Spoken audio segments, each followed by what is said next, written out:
ওয়ালানুযীকান্নাহুম মিনাল আযাবিল আদনা দুনাল আযাবিল আকবার লাআল্লাহুম ইয়ারজিউন।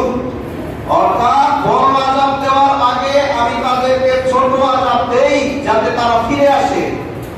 আল্লাহ তাআলা পৃথিবীতে মানুষকে ছোট ছোট আযাব দিবেন, ছোট ছোট আযাব দিবেন যাতে তারা আল্লাহর রাস্তায় ফিরে আসে। এগুলো ইশারা, আল্লাহর ইশারা। এইসব বিপদগুলো রহমত।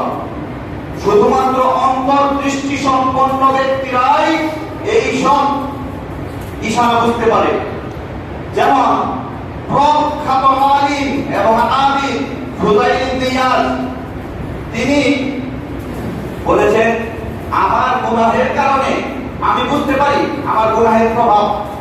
আমার গুনাহের কারণে আমার বাড়ির বিড়াল, আমার স্ত্রী আমার সাথে দুর্ব্যবহার করে, আমার বিড়াল করে থাকে, আমি তা বুঝতে পারি যে অমুক গুনাহের কারণে আমার এই আচরণ আমার প্রতি। সৃষ্ট জীবের গুনাহে লিপ্ত ব্যক্তিদের সাথে মানুষ, জিন, ফেরেশতা এবং সমগ্র সৃষ্ট জীব অন্যরকম বৈরী আচরণ করতে থাকে মানুষের গুনাহের কারণে। কারণ যে ব্যক্তি, যে মানুষ আল্লাহর অবাধ্যতা করে সেই মানুষকে আল্লাহর অন্যান্য সৃষ্টিরা পছন্দ করে না।